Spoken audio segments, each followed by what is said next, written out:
A Love Beyond Time. Chapter 3. Love Beyond Shadows. The lights of Seoul twinkled like stars as I made my way home along the banks of the Han River. It was a beautiful evening, with the soft sounds of the water blending into the laughter and chatter of the couples enjoying their night out. I had planned to take the longer route along the river, but a sudden downpour had drenched the streets, forcing me to seek a shortcut through an alleyway.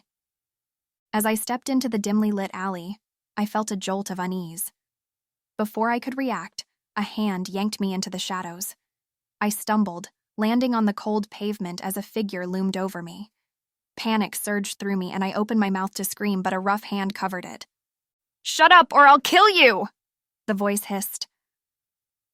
In that moment, fear coursed through my veins, but I also felt a flicker of defiance. I had faced my stepmother's abuse for years. I would not let this stranger claim my life without a fight. With every ounce of strength I could muster, I kicked him hard, directly where it hurt most. He gasped, collapsing beside me as the knife clattered to the ground. My heart raced as I gathered my groceries and sprinted away, guilt gnawing at my conscience. I was terrified I had harmed him permanently. Life had already dealt me enough cruelty, and I didn't want to be the reason for someone else's suffering. Compelled by a strange sense of responsibility, I turned back. As I entered the alley again, the boy lay on the pavement, moaning softly. He looked like he belonged to the streets, his clothes tattered, his face dirty, but his features were undeniably striking. In that moment, under the moonlight reflecting off the river, I found him strangely beautiful. "Are you okay?" I asked softly, kneeling beside him. He shook his head, pain etched across his face. "I'm sorry," I murmured, regretting my impulsiveness. I fished out the money Mr. Kim had given me that day, a meager 40,000 won. "If you need money, take this," I offered, placing it in his trembling hand. His eyes widened in disbelief, and I saw a flicker of vulnerability behind his rough exterior. As I stood to leave, his gaze followed me, filled with a mix of confusion and something I couldn't quite decipher. My heart pounded as I felt an unexpected connection, a bond formed in the most unusual circumstances.